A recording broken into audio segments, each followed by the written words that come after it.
இந்த குழந்தைகள் நாங்க பெத்த பிள்ளைகள் எங்களோட இரக்கமாக இருக்க நாங்க என்ன செய்வோம்? எங்களை பிள்ளைகள் எங்களை மிச்சம் நேசிக்கணும், மிச்சம் இரக்கமாக இருக்கணும், கண்ணியமாக இருக்கணும் என்றா ஒரு வாப்பவாக நான் என்ன செய்யும்? ஏன பொறுப்பு என்ன? இதுல ஒன்னாவது விஷயம், அந்த குழந்தைகளோட மிச்சம் இரக்கமான வாப்பவாக உம்மவாக இருக்கும். குர்ஆன் அல்லாஹ் ஆகப்பெரிய ஒரு உதாரணம் சொல்றேன். ஆகப்பெரிய ஒரு உதாரணம், நூஹ் அலைஹிஸ்ஸலாத்துடைய மகன். நூஹ் அலைஹிஸ்ஸலாம் மகன்கிட்ட சொல்றாங்க, மகனே அல்லாஹுடைய அழிவு வரப்போகுது, நீ வந்து என்ன கப்பல்ல ஏறிக்கோ, என்ன கப்பல் ஏறி உன்னோட உசுர பாதுகாத்துக்கோ. அவன் ஒரு காஃபிராக இருந்தான். அவன் சொன்னான், உங்களோட கப்பல்ல நீங்க ஏறி போங்க, நான் உங்களோட கப்பல்ல ஏற தயார் இல்லை, அந்த மலைக்கு மேலால ஏறி நான் என்னைய பாதுகாத்துக்கொள்றேன். மகன் காஃபிராக போறான், அழிய போறான். இந்த நேரம் வாப்பா பேசுற வார்த்தை என்ன? யா புனையருக்க மானா, என் இரக்கமான மகனே ராஜா கப்பல் ஏறிக்கோ. வாப்பா மகனுக்கு பதுவா செய்யல. அந்த நேரமும் இவற்ற முழுமையான இரக்கத்தை வெளிப்படுத்துறார். யாக்கூப் அலைஹிஸ்ஸலாத்து கிட்ட 10 மகன்மார் வாரான். ஒரு மகன் யூசுப் அலைஹிஸ்ஸலாத்தை கொலை செஞ்சதாக சொல்லி 10 பேர் வந்து சொல்றாங்க, வாப்பா நாங்க எங்கட அந்த தம்பிய ஓனாய் தின்று போய்த்திருச்சு. ஓனாய் திங்கல்ல, இவங்க தம்பியை கொண்டு போய் ஒரு கிணத்துளுக்கு போட்டுட்டு அவருடைய ஜுப்பால சாயத்தை பூசிவன் வந்து சொன்னாங்க, அதாவது தம்பிய ஓனாய் சாப்பிட்டுருச்சு. ஜுப்போவை பார்த்தோன்னே வாப்பாக்கு விளங்கிச்சு, இவங்க சொல்றது பொய், என்ன பிள்ளை என்னமோ செஞ்சுட்டாங்க இவங்க. அந்த நேரமும் 10 பேரையும் பார்த்து, நீங்க எல்லாம் நாசமா போவீங்கடா, நீங்க எல்லாம் அழிஞ்சு போவீங்கடா என்ற வார்த்தையை சொல்லவே. குர்ஆன் சொல்லுது, ஃபஸபுருன் ஜமீல், நான் அழகான பொறுமையாக பொறுமை இருக்கிறேன். ஒரு வாப்பாண்டா அப்படித்தான் இருக்கும். அந்த அளவுக்கு ஒரு வாப்பா பிள்ளையோடு இரக்கமாக இருக்கும். எந்த எதிர்பார்ப்பும் இல்லாம, எந்த விதமான உள்நோக்கங்களும் இல்லாம குழந்தைகளோட 100க்கு 100 இரக்கம் உள்ளவர் தான் தந்தை. ஏன்னா அல்லாஹ் குர்ஆன்ல வவாலிதின் வமா வலத், வாப்படையும் மகண்டையும் உறவையும் அல்லாஹ் சத்தியம் பண்ணி சொல்றான். அந்த அளவுக்கு ஒரு பொறுமதியான ஒரு உறவு தான் வாப்பா மகனுடைய உறவு.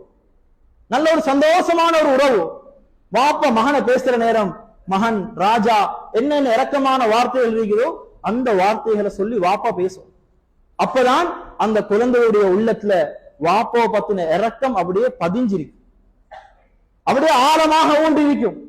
இரக்கம் காட்டுற நேரம் எல்லா பிள்ளைகளோடையும் சரிசமனான இரக்கம் வாப்பா காட்டும். ஒருத்தரோட ஒரு மாதிரி, இன்னொருத்தரோட ஒரு மாதிரி.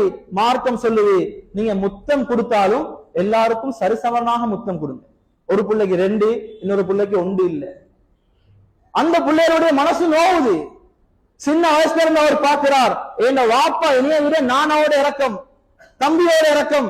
எனவே இந்த வெறுப்பா அவர் வேணுமென்றே உருவாக்கல, வாப்பாட செயலால, உம்மாவுடைய செயலால உருவாகும். எனவே எல்லா பிள்ளைகளோடையும் நீதமாக இருக்கும்படி மார்க்கம் சொல்லு. இதாக முக்கியமான ஒரு விஷயம். அதே போல அன்பான சகோதரர்களே, தந்தையோட தாயோட இரக்கம் வாரத்துக்கு இன்னொரு காரணம் தான், ஒரு வாப்பா ஒரு மகனுக்கு, ஒரு உம்மா ஒரு மகளுக்கு செய்யக்கூடிய கொடுக்கக்கூடிய ஆகப்பெரிய சொத்து சுகமோ வாகனமோ காணி பூமியோ இல்ல, கௌரவம். கௌரவம் இன்னாத மகான் என்று சொல்றதுக்கு இந்த பிள்ளைக்கு பெருமையா இருக்கும். வாப்பா சொத்து சேர்க்கல, வாப்பா காணி பூமி வாங்கி போடல, வாப்பா வாகனம் வாங்கி தரல, வாப்பா கௌரவமான ஒரு மனிதராக இந்த ஊர்ல வாழ்ந்திருக்கிறார். வாப்பா நல்ல ஒரு மனிதராக, நல்ல ஒழுக்கமுள்ளவராக இந்த ஊர்ல வாழ்ந்திருக்கிறார். எனவே இன்னாத மகன் என்று சொல்றது எங்கட பிள்ளைகளுக்கு பெருமையாக இருக்கும். எனவே எங்கட பிள்ளைகளுக்காக நாங்க வாழணும். ஒரு வாப்பாவுடைய ஆக முக்கியமான ஒரு பொறுப்பு, இவருடைய பிள்ளையா என்று சொல்றது அவனுக்கு கேவலமாக இருக்கக்கூடாது. நான் இன்னாத மகன் என்று தைரியமாக கண்ணியமாக சொல்லக்கூடிய ஒரு நிலைமை அவனுக்கு உருவாகும். இப்ப அவன் சொல்லுவான், என் வாப்பா மாஷா அல்லாஹ், அவன் எனக்கு வாப்பாவாக கிடைக்க நான் கொடுத்து வச்சிருக்கிறோம் என்று சொல்லுவான். எனவே வாப்பாவுடைய இரக்கம் உள்ளத்துல வந்து கொண்டே இருக்குமா. அன்பான சகோதரர்களே, இதோட சேர்த்து ஆக முக்கியமான விஷயம் இதுதான், ஒவ்வொரு தந்தையும் தாயும் தன்னுடைய குழந்தைக்கு செய்யக்கூடிய அது என்னண்டா, மகனுக்கு நல்ல படிப்பை கொடுத்து, நல்ல காணி பூமியை சேர்த்து வச்சு, நல்ல அக்கவுண்ட்ல சல்லிய போட்டு வச்சு எல்லாத்தையும் செஞ்சிருக்கிறார். ஆனா மார்க்கத்தை கொடுத்தில்லை. வாப்பா தோக்குற இடமே ஆயிட்டாங்க. நாளைக்கு அவன் திரும்ப வழியே இல்லை. எல்லா விஷயத்தையும் கொடுத்திருக்கிறார். வாப்பாவுடைய மகத்துவம் அவருக்கு தெரியா, உம்மாவுடைய மகத்துவம் தெரியா. ஜிப்ரீல் அலைஹிஸ்ஸலாம் வந்து பயான் பண்ணினாலும் இவருக்கு வாப்பாட பத்தின மோகம் உள்ளத்துல வராது, உம்மாவுடைய இரக்கம் வராது. ஏன்? தீண்ட மார்க்கத்துடைய மகத்துவம் அவருக்கு இல்லையே. அவருக்கு வாப்பா இஸ்லாத்தை கொடுத்தில்லையே. நல்ல இங்கிலீஷ கொடுத்திருக்கிறார், நல்ல பெஷனான உடுப்போடு அதாவது ஆடைகளை கொடுத்திருக்கிறார், நல்ல தொழிலை சொல்லி கொடுத்திருக்கிறார், எல்லாம் சொல்லி கொடுத்திருக்கிறார், மார்க்கத்தை சொல்லி. சூரத்துல் லுக்மான பரட்டி பாருங்க, ஒரு வாப்பா ஒரு புள்ளைக்கு எப்படி தர்பியத் பண்ணும், வாப்பா எப்படி சொல்லி கொடுக்கிறார். என் அருமையான மகனே, நீ வாழ்க்கையில எப்பயும் தொழுகையை மிஸ் பண்ண கூடாது. என் அருமையான மகனே, பாவம் உண்ட வாழ்க்கையை அழிச்சிரும். அது எவ்வளவு சின்ன பாவமாக இருந்தாலும் சரி, நீ மலைக்குள்ளார போய்த்து பாவம் செஞ்சாலும் சரி, 7 பூமிக்கு கீழே போய்த்து பாவம் செஞ்சாலும் சரி என்று வாப்பா மகனுக்கு என்ன சொல்லி கொடுத்தீங்க? மகனே, பெருமையா நடக்காதே, யாரையும் மதிக்காம உலகத்தில் இருக்காதே என்று வாப்பா சின்ன வயசுல சொல்லி கொடுத்த விஷயம். எனவே நிறைய பெற்றோர் இன்னைக்கு முதியோர் இல்லங்களுக்கு போறதுக்கு ஆக முக்கியமான ஒரு காரணம் மார்க்கத்தை கொடுக்கல, மார்க்கத்தை பிள்ளைகளுக்கு சொல்லல. இதுதான் ஆக பயங்கரமான விஷயம். எனவே அன்பான சகோதரர்களே, நண்பர்களே, எங்களோட குழந்தைகள் எங்களோட இரக்கமாக பாசமாக இருக்கிறதுக்கு இது ஆக முக்கியமான ஒரு விஷயம். உலகத்துல ஹதீஸுடைய கருத்துக்களை பார்க்கிற நேரம் அல்லாஹ் கொடுத்த பதவிகள்ல ஆக கண்ணியமான ஆக டேஞ்சரான ஒரு பதவி தான் வாப்பா என்ற பதவி. அடுத்த மகன் என்ற விஷயத்திலேயோ, மனைவி என்ற விஷயத்திலேயோ, கணவன் என்ற விஷயத்திலேயோ தரக்குறைச்சல் செஞ்சா அதனுடைய பாரதூரம் குறவு. ஆனா ஒருத்தர் வாப்பாவா தவறு செஞ்சா அவரு பெத்த பிள்ளைய அவரே நரகத்துக்கு அனுப்புவார். எங்கட பிள்ளைய பெத்தது நாங்க தான். இன்னைக்கு உம்மாய வாப்பாவை மதிக்கணும் என்று ஏன் சொல்ற? எங்களை பெற்றவங்க அவங்க, எங்களே பெற்றவங்க அவங்க. அதே போல வாப்பாவும் விளங்கணும், எங்களாலதான் எங்கட புள்ள வந்துச்சு. எனவே எங்கட பிள்ளைகளை நாங்க நரகத்துக்கு அனுப்பிடக்கூடாது.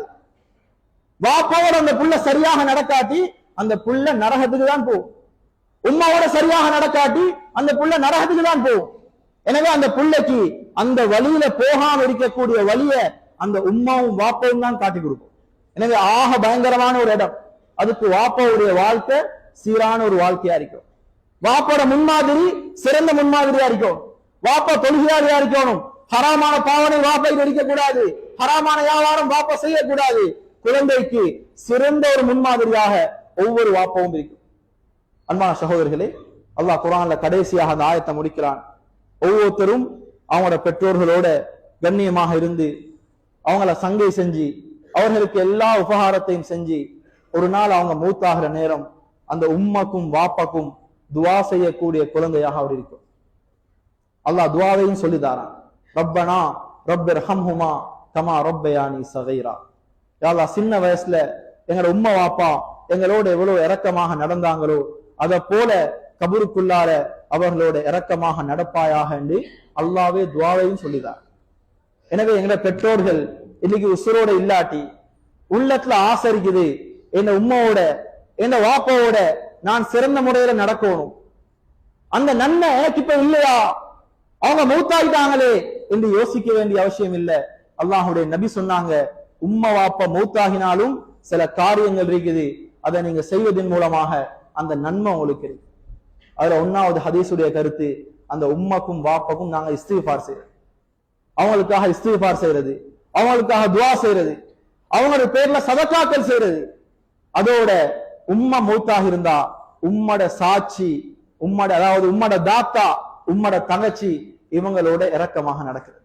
வாப்பா மௌத்தாக இருந்தா சாச்சா, பெரியப்பா இவங்களோட இரக்கமாக நடக்கிறது. இது வாப்பாவை கண்ணியப்படுத்தினதுக்கு சமம், வாப்பாவோட நல்ல முறையில நடக்கிறதுக்கு சமம். எந்த அளவுக்கு மார்க்கம் சொல்லுதுண்டா, வாப்பாட கூட்டாளி இருந்தாலும் பிரச்சனை இல்ல, அவரோடையும் இரக்கமாக சங்கையாக நடங்க, உங்களுக்கு அதே கூலி கிடைக்கும் என்று மார்க்கம் சொல்லுது. எனவே அன்பான சகோதரர்களே, மார்க்கம் எந்த அளவுக்கு இவங்களுக்கு அந்தஸ்தையும் கண்ணியத்தையும் அதாவது மகத்துவத்தையும் கொடுத்திருக்கிறது என்பது குர்ஆனுடைய ஹதீஸுடைய நிழல்கள்ல பார்க்கும்போது எங்களுக்கு தெளிவாக விளங்குது. எனவே எங்களோட வாழ்க்கையில கிடைச்ச ஆகப்பெரிய ஒரு சொத்து எங்களோட தாயும் தந்தையும் நாங்க உசுரோடு இருக்கிற வரைக்கும் அல்லது அவர்கள் உசுரோடு இருக்கிற வரைக்கும் அவர்களுடைய துஆவுக்கு பாத்திரமானவர்களாக, அவர்களுடைய சந்தோஷத்துக்கு பாத்திரமானவர்களாக நாங்க மாறுவோம். அவங்க வஃபாத்தாக இருந்தா அவர்களுடைய விஷயத்துல எங்களுக்காக என்ன அமல்கள் செய்யலுமோ, எல்லா அமல்களையும் செஞ்சு அல்லாஹ்வுடைய